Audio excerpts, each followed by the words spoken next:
नमः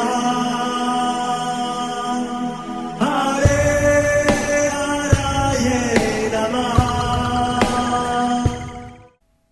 हरे कृष्णा जी। तो आज हम भगवान श्री कृष्ण की अद्भुत वाणी अध्याय 9 का सार या संक्षेप में समझने का प्रयास करेंगे। 9वें अध्याय को बोला गया पूर्ण या परम गुह्य ज्ञान। परम और गुह्य, गुह्य मतलब गोपनीय, बहुत बड़ा रहस्य भगवान श्री कृष्ण हमको इस अध्याय में बताते हैं। और जब पहला श्लोक बोला तो अच्छे से ये बात को स्थापित किया। वहाँ पर बोला श्री भगवानुवाच, भगवान श्री कृष्ण बोल रहे हैं। क्या बोल रहे हैं?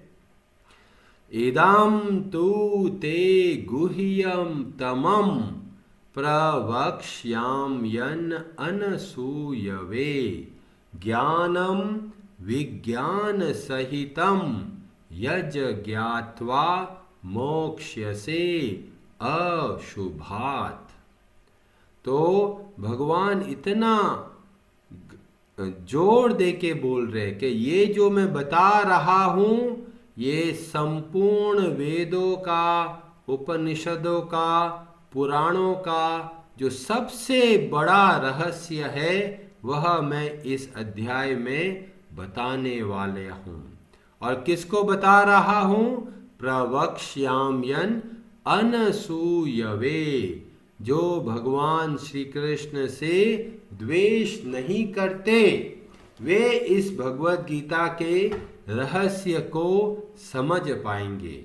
और जो भगवान श्री कृष्ण से द्वेष करते हैं वे इस भगवत गीता को नहीं समझ पाएंगे। अब कई लोग बोलेंगे जी अरे कौन भगवान श्री कृष्ण से द्वेष करता है? कोई तो नहीं करता। कि बहुत सारे लोग होते हैं जो भगवान श्री कृष्ण पर दोष लगाते हैं, उनके अंदर अवगुण देखते हैं। जैसे कि कुछ लोग सोचते हैं अरे ये भगवान श्री कृष्ण काहे की भगवान है, देखो कितनी रासलीला करी है। तो ये है द्वेष का भाव। कई लोग सोचते हैं अरे भगवान तो हर वक्त अपनी प्रशंसा ही करते रहते हैं, ये भी द्वेष करने वाले हैं। कई लोग सोचते हैं अरे भगवान तो ऐसे ही बोलते हैं, हम तो वही करेंगे जो हमको पसंद है, ये है द्वेष भाव। कई लोग भगवान के रूप को ही गड़बड़ कर देते हैं। क्या बोलते हैं? अरे भगवान श्री कृष्ण के अंदर कोई निराकार है और वही ज्ञान बता रहा है। भगवान के साकार रूप को वो खंडित कर देते हैं। तो ये भी द्वेष करने वाले हैं। कई लोग ऐसे होते हैं जो बोलते हैं अरे वो कुछ भी हो, हमको क्या करना है, हम तो अपने हिसाब से जिएंगे। तो ये सब द्वेष भाव रखने वाले हैं। और ऐसे लोग भगवान श्री कृष्ण की वाणी को नहीं समझ पाते। तो कैसे समझेंगे? जब हम भगवान के भक्तों के संग में समझेंगे तब हमको यह समझ में आएगा। और जो भगवान श्री कृष्ण बता रहे हैं वो कैसा बोला? ज्ञानम विज्ञान सहितम। ये ऐसा ज्ञान है जो केवल मन तक सीमित नहीं है, केवल बुद्धि तक सीमित नहीं है, उसको आप अपने जीवन में उतार सकते हैं और उसका लाभ ले सकते हैं। जब यहाँ पर विज्ञान शब्द का प्रयोग किया तो उसको बोलते हैं प्रैक्टिकल। वास्तव में उसको आप नियमों का पालन कीजिए और आप स्वयं इसका अनुभव करेंगे। तो एक होता है थ्योरी, एक होता है प्रैक्टिकल। तो यहाँ पर भगवान श्री कृष्ण दोनों बातें बता रहे हैं। क्या मन में जब कार्य करे तो किस बात का ध्यान रखना है, और बाहर से जब कार्य करे तो क्या कार्य करना है। अब कई लोग बोलेंगे अरे जी भगवत गीता पढ़ने का लाभ क्या है, हमें क्यों पढ़ना है भगवत गीता, हमारे पास तो 100 ग्रंथ है, हम तो वो पढ़ेंगे। तो भगवान श्री कृष्ण बोलते हैं यह जो ज्ञान मैं बता रहा हूँ उसका सबसे बड़ा लाभ है मोक्ष से अशुभात। जो भी अशुभ है जिसकी वजह से हम दुख पाते हैं उससे मुक्त हो सकते हैं। और यह कोई बोलेगा जी हमको किस बात की जरूरत है जी, बहुत पैसा है हमारे पास, के सब कर्म के बंधन में फंसे हुए हैं। कर्म का बंधन मतलब किसी व्यक्ति को रस्सी से बांध दिया और पानी में फेंक दिया हो तो बेचारा क्या वो खुश रह सकता है? नहीं। तो भगवान श्री कृष्ण बोलते हैं यह ज्ञान का और विज्ञान का लाभ क्या है? मोक्ष से अशुभात, ये सारे अशुभ जो भी है उससे मुक्त कर देगा। तो भगवान श्री कृष्ण इतना जोर देकर हमें बता रहे हैं। भगवान को क्या उपनिषद शिव पुराण ये नहीं पढ़ा है? सारा ज्ञान उनको है। और उसमें से जो सबसे बड़ा रहस्य है वह भगवान हमारी भलाई के लिए हमें बोल रहे हैं।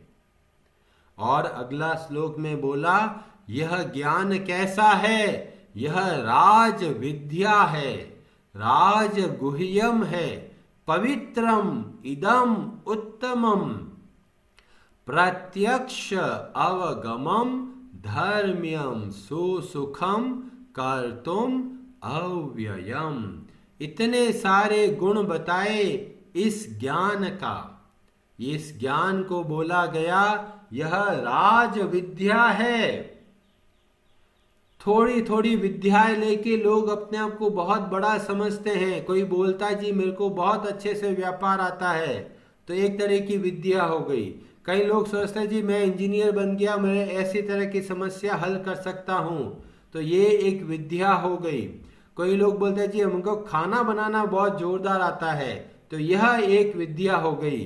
पर यह जो विद्या भगवान श्री कृष्ण बता रहे हैं वो कैसी बता रहे हैं? राज विद्या। ये सारी विद्याओं का जो राजा है उसको बोला गया राज विद्या।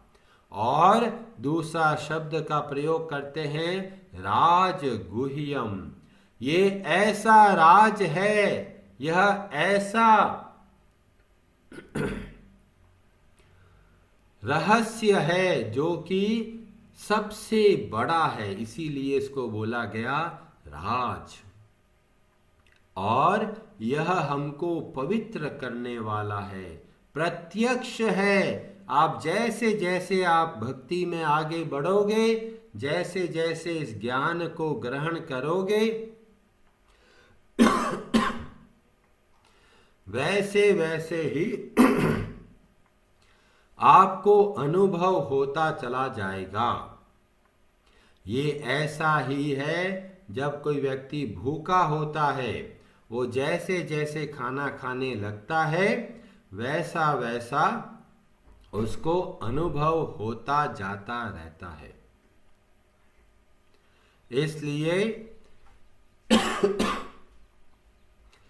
यह जो ज्ञान भगवान श्री कृष्ण बता रहे हैं ये कोई काल्पनिक ज्ञान नहीं है कि जी बहुत बाद में जाके हमको अनुभव मिलेगा। ये ऐसा ज्ञान है आप करना आरंभ कीजिए और आपको अनुभव प्राप्त होने लगेगा। और फिर भगवान श्री कृष्ण बोलते हैं अश्रद्धानाः पुरुषा धर्मस्यास्य परन्तप अप्राप्य माम निवर्तन्ते मृत्यु संसार वर्तमनि। अश्रद्धानाः, जो भगवान श्री कृष्ण की वाणी पर भरोसा नहीं करते, बोलते जी हम तो अपने कुल देवता को धाएंगे जी, हमने तो ठान लिया है, 50 सालों से पूजा कर रहे हैं। तो भगवान श्री कृष्ण बोल रहे हैं अश्रद्धानाः पुरुषा, जो भगवान श्री कृष्ण की वाणी पर भरोसा नहीं करते, वे क्या करते हैं? निवर्तन्ते मृत्यु संसार वर्तमनि। इस संसार के चक्र में भटकते रहते हैं। कभी स्वर्ग चले गए, कभी नरक चले गए, कभी यहाँ भटक रहे हैं, कभी वहाँ भटक रहे हैं। और इसलिए आप अपने कानों को खोल कर और अच्छे से यह जो भगवान श्री कृष्ण की वाणी है उसको सुनना है और उसके अनुसार जीवन में परिवर्तन लेके आना है। और अपने हिसाब से करते रहोगे तो ब्रह्मांड भ्रमिते, इस ब्रह्मांड में भटकते रहेंगे।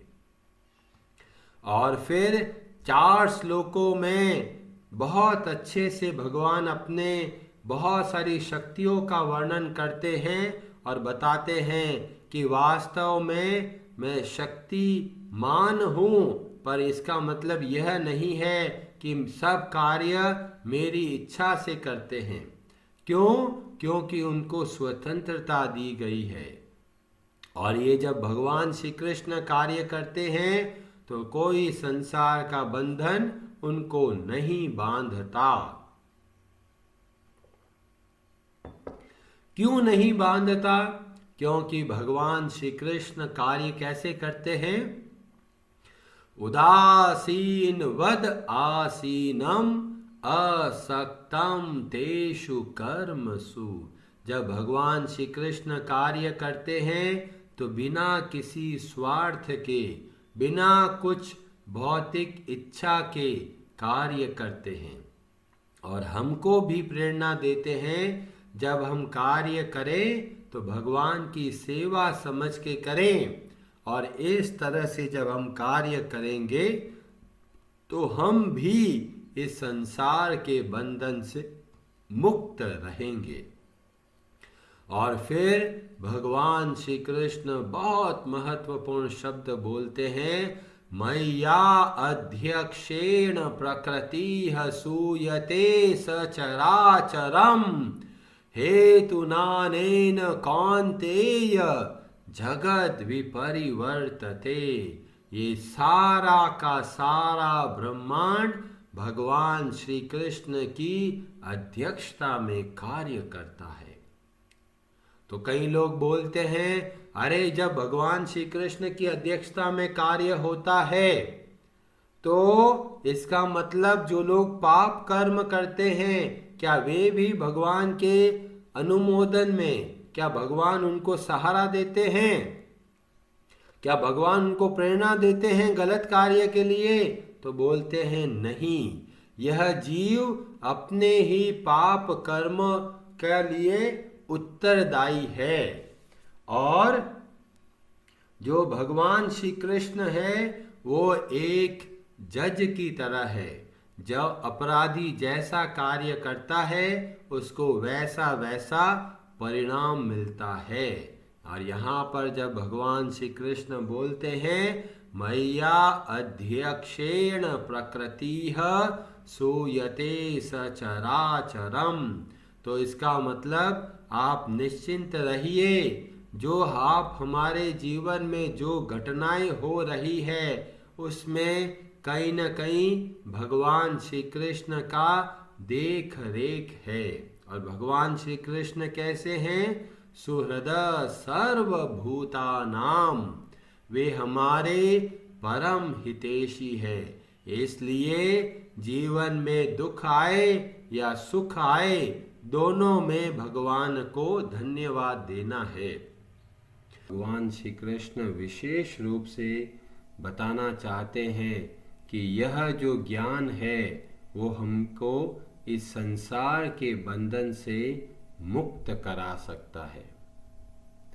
और हमने डिस्कस किया था कि भगवान श्री कृष्ण कैसे हैं, एक जज की तरह है। तो संसार में जो लोग दुख पाते हैं वे अपने कर्मों की वजह से पाते हैं। फिर भी बहुत सारे लोग भगवान को दोष देते हैं कि हे भगवान, ये तुमने मेरे जीवन में ये दुख क्यों भेजा? भगवान हमारे दुश्मन नहीं है। आगे वाले श्लोकों में भगवान श्री कृष्ण बोलेंगे, पिताहमस्य जगतो माता धाता पितामह। वे एक माँ है और माँ कभी भी अपने पुत्र को कष्ट नहीं देती। तो जीवन में जो कष्ट दिखता है वो वास्तव में हमारे अपने कर्म है। इसलिए जब जीवन में कष्ट आए तो भी भगवान को धन्यवाद दे कि भगवान आपकी बहुत कृपा है, हमारे जो पुराने कर्मों का फल हमको शीघ्र मिल रहा है और जिससे कि हम कर्मों के भार से मुक्त हो रहे हैं। 11वें श्लोक में भगवान श्री कृष्ण बोलते हैं, अवजानन्ति माम मूढ़ा मानुषीम तनुम आश्रितम परम भावम अजानन्तो मम भूत महेश्वरम। बहुत सारे लोग भगवान श्री कृष्ण को नहीं जानते और कुछ तो मूढ़ लोग होते हैं, मूर्ख लोग होते हैं जो ये समझते हैं कि भगवान श्री कृष्ण एक सामान्य व्यक्ति है जो एक शरीर धारण किया हमारे जैसे हैं। वे मूर्ख हैं। क्यों मूर्ख है? परम भावम अजानन्तो, भगवान श्री कृष्ण को अच्छे से नहीं जानते। और ये कौन है? मम भूत महेश्वरम, समस्त प्राणियों के स्वामी हैं। और जब वे सामान्य मनुष्य के रूप में आते हैं तो बहुत लोग उनको नहीं समझ पाते और जो लोग उनका उपहास करते हैं, मजाक बनाते हैं, तो बोला वे मूढ़ है। और उनके कार्य कैसे हैं? जो मूढ़ है, मोगाशा मोघ कर्माणो मोघ ज्ञाना विचेतसः राक्षसीम आसुरीम चैव प्रकृतिम मोहिनीम श्रिताः। उनके सारे कार्य कैसे हैं? मोघ है। मोघ का मतलब व्यर्थ है।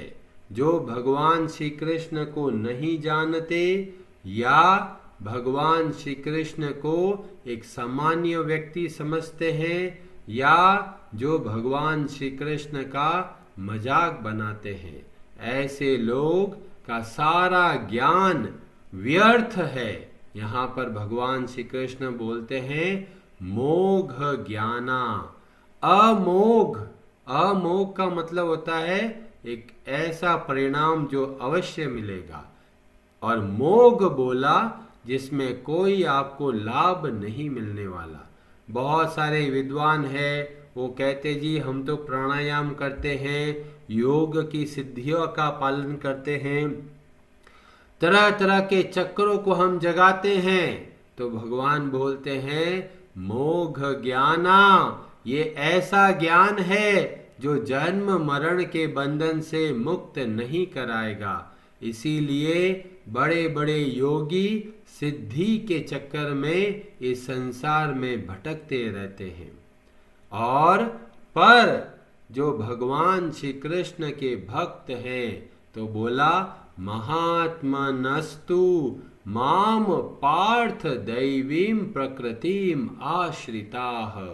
जो भगवान श्री कृष्ण की भक्ति करते हैं, और कैसे भक्ति करते हैं? अनन्य मनसो। इस प्रकार से जब वे भगवान श्री कृष्ण की भक्ति करते हैं तो वे वास्तव में दैव प्रकृति वाले कहलाते हैं। क्यों? क्योंकि वे अच्छे से जानते हैं कि भगवान श्री कृष्ण कौन है।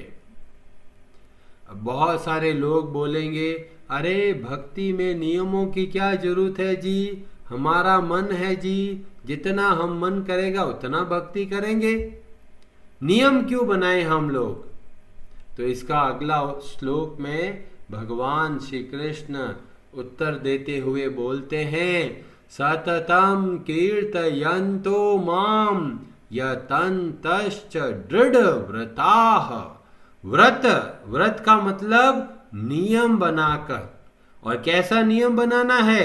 टुकड़ों में करना है नहीं, यहां पे बोला दृढ़, बहुत ही नियम से सावधानी पूर्वक हर रोज करना है। क्या करना है? सततम कीर्तयन्तो माम और नमस्यन्तश्च माम भक्त्या नित्य युक्ता उपासते। नित्य, हर रोज हर समय हमें भगवान श्री कृष्ण की उपासना करना है। और यह कैसे गुण है? ये वास्तव में महात्माओं के गुण है। महात्मा का मतलब कौन है? जो भगवान श्री कृष्ण के भक्त हैं। और अलग अलग तरह से लोग पूजा करते हैं। कोई भगवान को क्या समझते हैं, कोई भगवान को क्या समझते हैं। और इस बात को ध्यान में रखते हुए भगवान जगह जगह पे बोलते हैं अहम कृतुम अहम यज्ञः। और इसके बाद में एक बहुत महत्वपूर्ण बात भगवान श्री कृष्ण बोलते हैं पिताहमस्य जगतो माता धाता पितामह। भगवान हमारी माँ की तरह है। हमारा जो आवश्यकता है वो भगवान ने पहले ही व्यवस्था करी है। हमको खाने की वस्तुएं चाहिए तो भगवान ने व्यवस्था करी है। जो गांव के अंदर, कोई जंगलों के अंदर, कोई जीव जंतु कीड़े मकोड़े, उनके भी खाने की व्यवस्था हो रही है।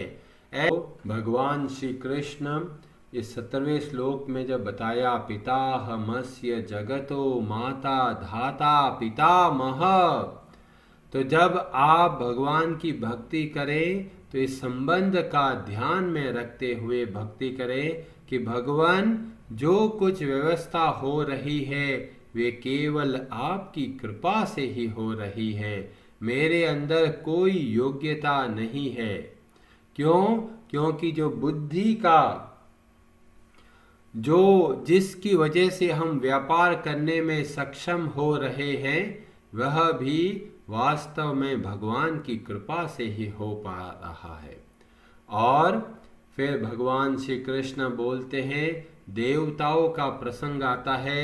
4 श्लोकों में भगवान श्री कृष्ण बताते हैं कि जो लोग सुख की कामना से, कामनाओं के अधीन होकर स्वर्ग लोक की इच्छा के लिए तरह तरह के व्रत करते हैं, तरह तरह का उपवास करते हैं, तरह तरह के देवी देवताओं का जो भी विधि विधान के अनुसार उपासना करते हैं, उनका क्या होता है? तो बोला देव पुण्य आत्माएं क्या करती है? सुरेंद्र लोकम, स्वर्ग लोक में देवताओं के भोगों को भोगते हैं। ये तो कहेंगे अरे ये तो बहुत ही बढ़िया है कि ये स्वर्ग में सुख भोग रहे हैं, और क्या चाहिए? तो बोला ते तम भुक्त्वा स्वर्ग लोकम विशालम क्षीणे पुण्ये मृत्य लोकम विशंति। स्वर्ग के सुख भी मिलेंगे पर वास्तव में वो कैसे हैं? पुण्य जब खत्म होगा वापस इस संसार में दुख पाना पड़ेगा। एवं त्रय धर्मम अनुप्रपन्ना गतागतम काम कामा लभन्ते। जो कामनाओं के अधीन होकर तरह तरह के उपवास करते हैं, तो बोला गतागतम, आ रहे हैं जा रहे हैं, इधर से उधर जा रहे हैं, उधर से इधर आ रहे हैं। ब्रह्मांड भ्रमिते, इस ब्रह्मांड में वे भटक रहे हैं और 4 तरह के दुख पाते हैं। कौन से 4 तरह के दुख पाते हैं? जन्म, मृत्यु, जरा और व्याधि। ये जगह जगह पे लोगों में ये चारों तरह की समस्याएं हमको वहाँ मिलेगी। तो भगवान यहाँ पर प्रेरणा देते हैं और बोलते हैं अनन्याश्चिन्तयन्तो मां ये जनाः पर्युपासते तेषां नित्याभियुक्तानां योगक्षेमं वहाम्यहम्। क्योंकि जो लोग बोलते हैं अरे हम लोग कामनाएं नहीं होगी तो हम कार्य कैसे करेंगे, तो भगवान श्री कृष्ण बोलते हैं मेरा स्मरण रखकर मेरी सेवा समझ के कार्य करें। अब कई लोग बोलेंगे अरे भगवान आपकी भक्ति करने बैठ जाएंगे तो हमारा घर धंधा कैसे चलेगा, तो भगवान श्री कृष्ण बोलते हैं योगक्षेमं वहाम्यहम्, तुम चिंता मत करो, तुम्हारे लिए जो भी आवश्यकता है उसको मैं स्वयं पूरा करता हूं। तो आपको अपने अन्न की खाने पीने की चिंता नहीं करनी है। हमको क्या करना है, अनन्य भाव से भगवान श्री कृष्ण का स्मरण करना है। और जो इस तरह से भक्ति करते हैं भगवान श्री कृष्ण पूर्णतया आश्वासन देते हैं कि मैं उसका विशेष रूप से ध्यान रखता हूं। और जो लोग बोलते हैं जी हम तो देवता की पूजा करेंगे, तो बोला कि जो देवताओं की पूजा करते हैं वो वास्तव में भगवान श्री कृष्ण की ही पूजा करते हैं।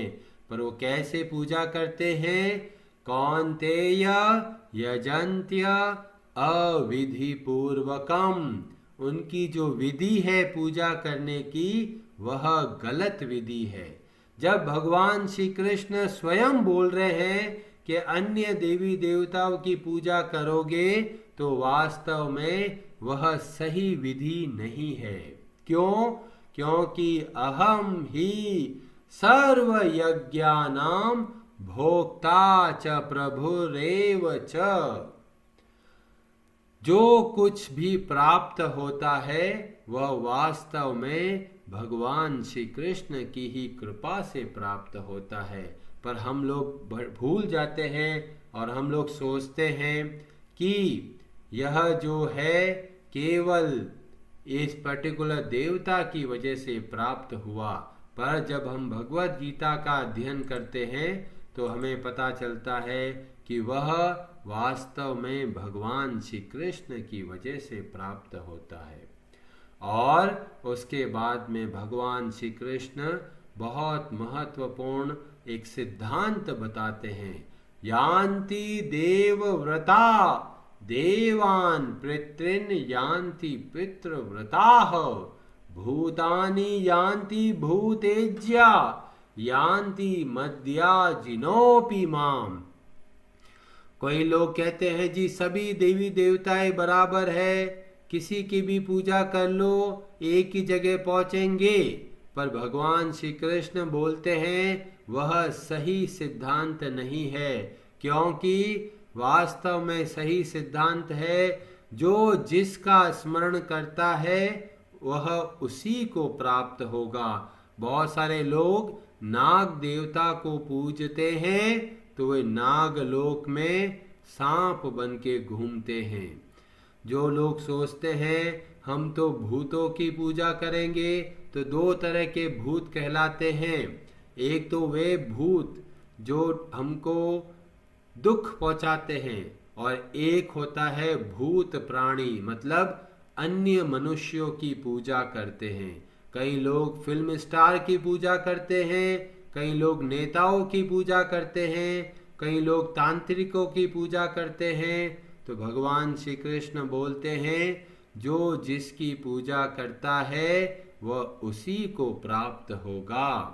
बहुत लोग पितरों की पूजा करते हैं तो पितृलोक में जाते हैं और वहाँ पर भी स्वर्ग के सुख भोग कर पुनः इस संसार में आना पड़ता है।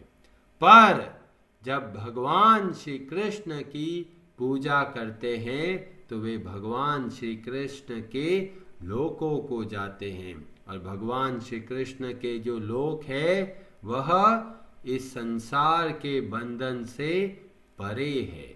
और इसलिए भगवान श्री कृष्ण हमको विशेष रूप से प्रेरणा देते हैं कि हमारी जो भक्ति के जो केंद्र बिंदु होने चाहिए वे भगवान श्री कृष्ण ही है।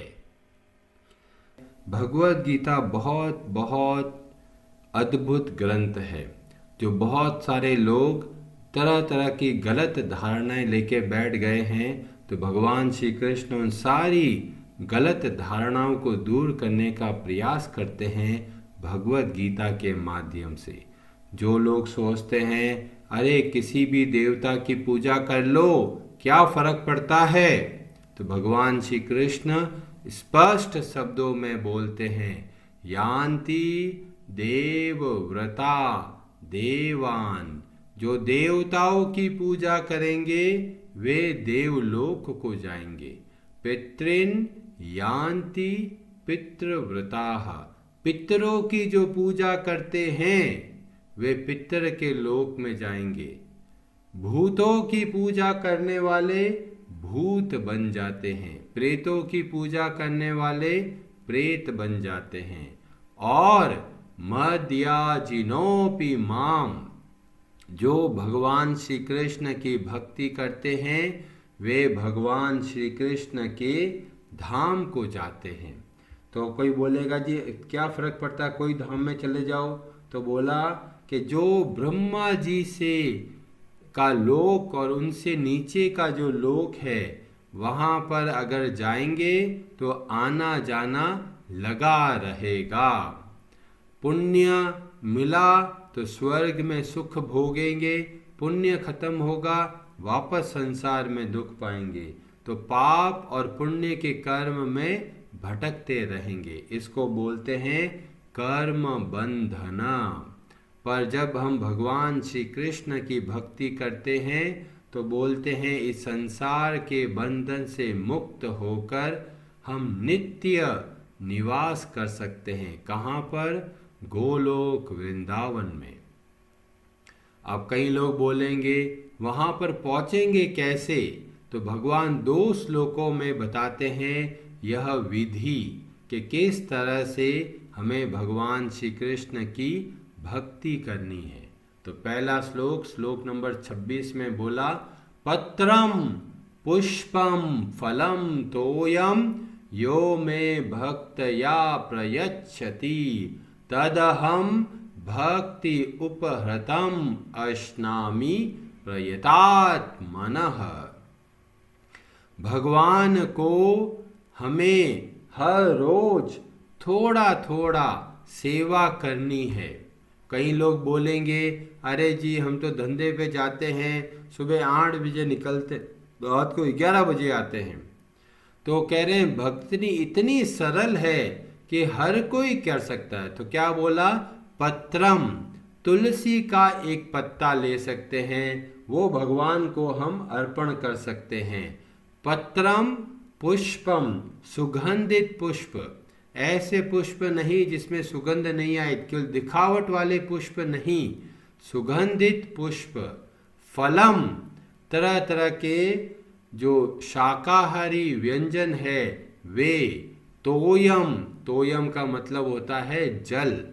तो एक बहुत आराम से, बहुत सरल विधि से आप कार्य कर सकते हैं। एक गिलास में पानी भरिए, तुलसी का पत्ता रखिए और बहुत ही प्रेम पूर्वक श्रद्धा के भाव के साथ में भगवान श्री कृष्ण को समर्पित कीजिए। इतना सरल, भगवान की भक्ति कोई कठिन कार्य नहीं है। जो लोग सोचते हैं जी हमको इतना टाइम देना पड़ेगा, परिवार को कैसे टाइम देंगे, तो ये इतना सरल भक्ति है कि हर कोई कर सकता है, किसी भी आयु के लोग कर सकते हैं। कई लोग सोचते हैं हम तो प्राणायाम करेंगे, पर सभी लोग सक्षम नहीं हो पाते। पर भक्ति के लिए सभी लोग अधिकारी है, सबको समान अवसर मिलता है। तो दिक्कत कहाँ पर होती है? दिक्कत हमारे इस मन से होती है। क्यों? क्योंकि यह मन हमको धोखा देता रहता है। और क्या धोखा देता है? अरे भक्ति के लिए तो बहुत टाइम है। जब भी आपका मन इस तरह की बोले तो उस मन की बात मत सुनिए, शास्त्र के आधार पर निर्णय लीजिए। और अगले श्लोक में बोला कि जब हम कोई कार्य करते हैं तो किस तरह से करना है। यत करोषि यदसनासि यजुहोषि ददासि यत यतपस्यसि कौन्तेय तत् कुरुष्व मद अर्पणम। जो जो कार्य आप करते हो हर रोज वे सब कार्य को भगवान श्री कृष्ण को समर्पित कीजिए, अर्पण कीजिए। हर रोज जैसे ही कोई कार्य किया, श्री राधा कृष्णम अर्पणम अस्तु। इस तरह से हमें क्या क्या करना है। जो भी कार्य हम करते हैं, चाहे घर का काम करते हैं, बाहर का काम करते हैं, जॉब करते हैं, व्यापार करते हैं, अपने शरीर का ध्यान रखने के लिए योग करते हैं, कोई जिम जाता है, कोई सुबह सुबह मॉर्निंग वॉक पे जाता है। जो जो कार्य आप करते हैं वे सब के सब भगवान श्री कृष्ण को अर्पित कीजिए। इतना सरल। और लाभ कैसा मिलेगा, अगले श्लोक में बोला कि इस तरह से हम कार्य करेंगे तो शुभ अशुभ फलेर एवं मोक्ष्यसे कर्म बंधने। यह कर्म बंधन से हम मुक्त हो सकते हैं। इतना सरल और इतना प्रभावशाली यह मार्ग भगवान श्री कृष्ण हमको बता रहे हैं। छोटी से छोटी अवस्था के बालक और बड़े से बड़े व्यक्ति, वे सब के सब इस तरह से कार्य करते हुए इस संसार के बंधन से मुक्त हो सकते हैं। तो जब 9वें अध्याय के जो पहले श्लोक में बोला था कि मैं ऐसा ज्ञान बता रहा हूं जिससे कि अशुभ से मुक्त हो सकते हैं, और यह बात इन श्लोक के माध्यम से हमें पता चलती है। अब कई लोग बोलेंगे, अरे भगवान आप तो बहुत भेदभाव करते हो कि जो भक्ति करता है उनको तो बहुत लाभ पहुंचाते हो और जो भक्ति नहीं करता है उनका आप ध्यान नहीं देते। तो बोला ऐसा नहीं है। समोहम सर्वभूतेषु न मे द्वेष्योस्ति न प्रियः। मैं सबके प्रति समान भाव से हूं, पर ये भजन्ति तू माम भक्तया, जो प्रेम पूर्वक मेरा भजन करते हैं मैं भी उनको उसी तरह से स्वीकार करता हूं। तो भगवान श्री कृष्ण बोल रहे हैं भक्ति के अधिकारी हर कोई है, पर जो जैसी भक्ति करता है वैसा अनुभव प्राप्त करता है। कई लोग सोचते हैं जी ढीले ढाले लोग हैं जी, एक माला करते हैं जी, कितना समय हो गया जी, 10 साल हो गए जी, एक माला तक बैठे हैं आराम से। हाँ जी आराम से बैठे हैं, बस एक माला से ज़्यादा टाइम नहीं मिलता। तो कहते हैं भगवान श्री कृष्ण कहते हैं ठीक है आप नीचे नीचे से आओ, धीमे धीमे चलो, कोई परवाह नहीं।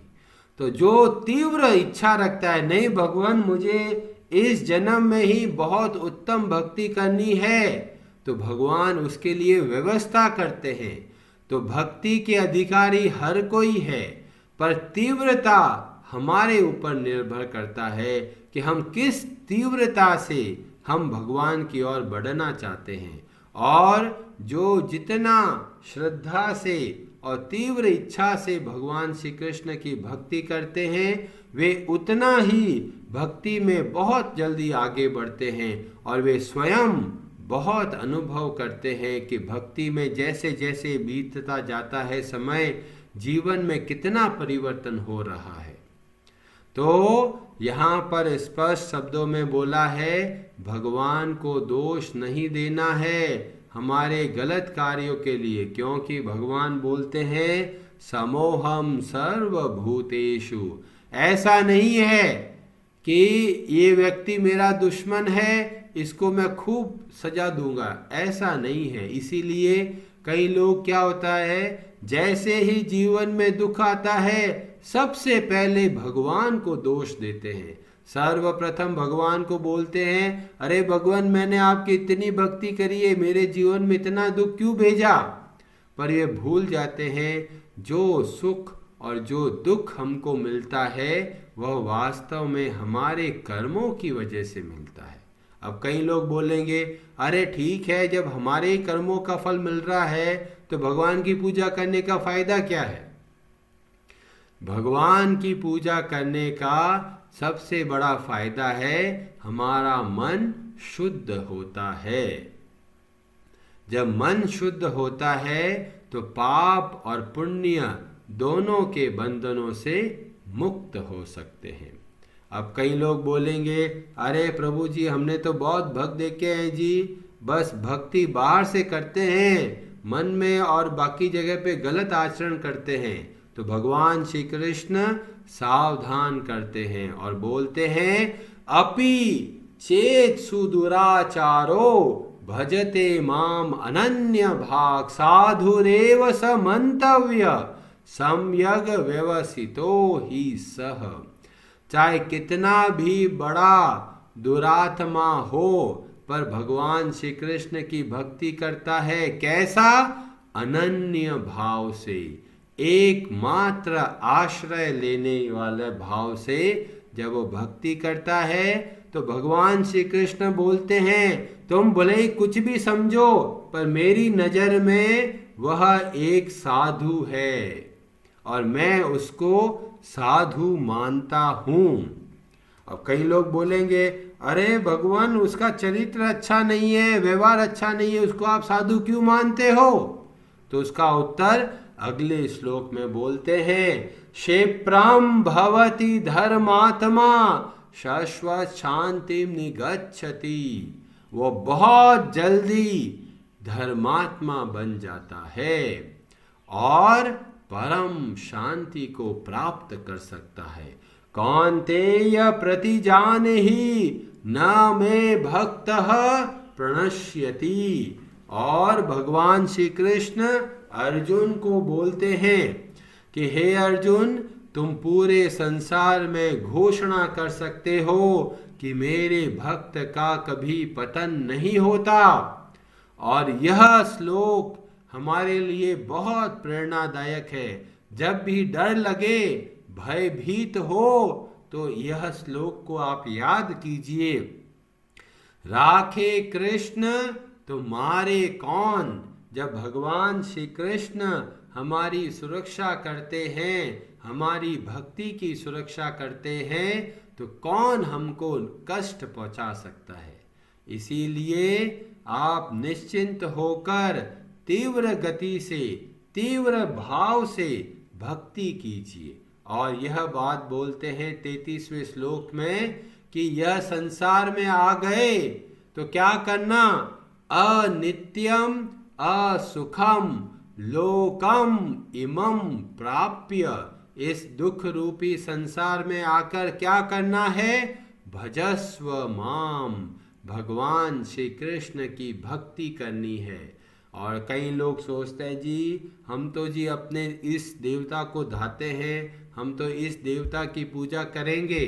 तो भगवान श्री कृष्ण बोलते हैं कि जो भगवान श्री कृष्ण की वाणी पर श्रद्धा नहीं रखते वे संसार के बंधन में भटकते रहते हैं। और ये जो भगवान श्री कृष्ण उपदेश दे रहे हैं वो सबके लिए है। और क्या बोला?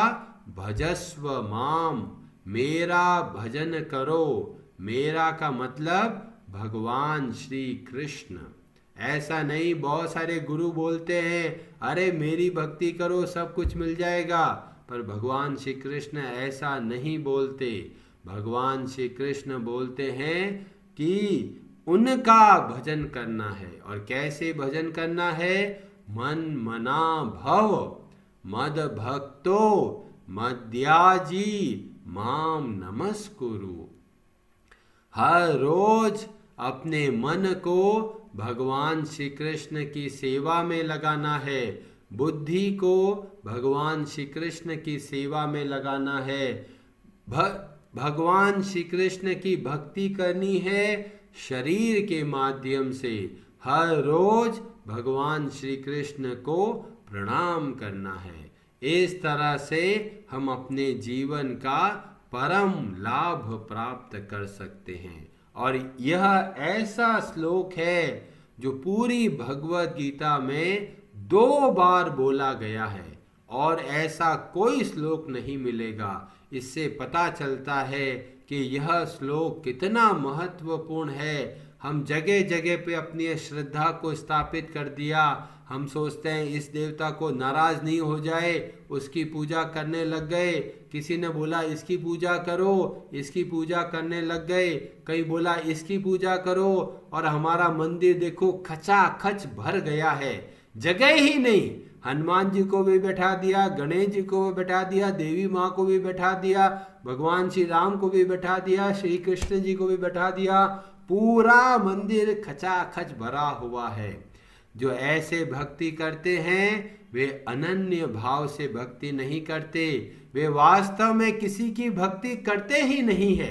क्यों? क्योंकि उनको किसी पे भरोसा नहीं है।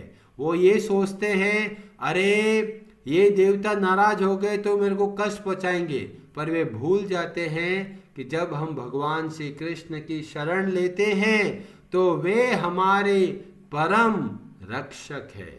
हमको किसी और देवता के भय से डरने की कोई आवश्यकता नहीं। एक दृढ़, एक पूर्ण विश्वास के साथ भगवान श्री कृष्ण आप मेरे स्वामी हैं, मैं आपका दास हूं, ये मेरा संबंध है और मेरा संबंध किसी के साथ नहीं है। और जब इस तरह से हम अनन्य भाव से भक्ति करते हैं तो आप अपने जीवन में बहुत बड़ा परिवर्तन देखेंगे। नहीं तो लोग डरते डरते जीवन बिताते हैं। डर डर के नहीं जीना है, बहुत निर्भय होकर, पूर्ण आश्रय लेकर एक भगवान श्री कृष्ण का आश्रय लेते हैं तो हम बड़े आराम से संसार के बंधन से मुक्त हो सकते हैं। हरे कृष्णा जी, आप सबका बहुत बहुत धन्यवाद। हरे हरे नमः।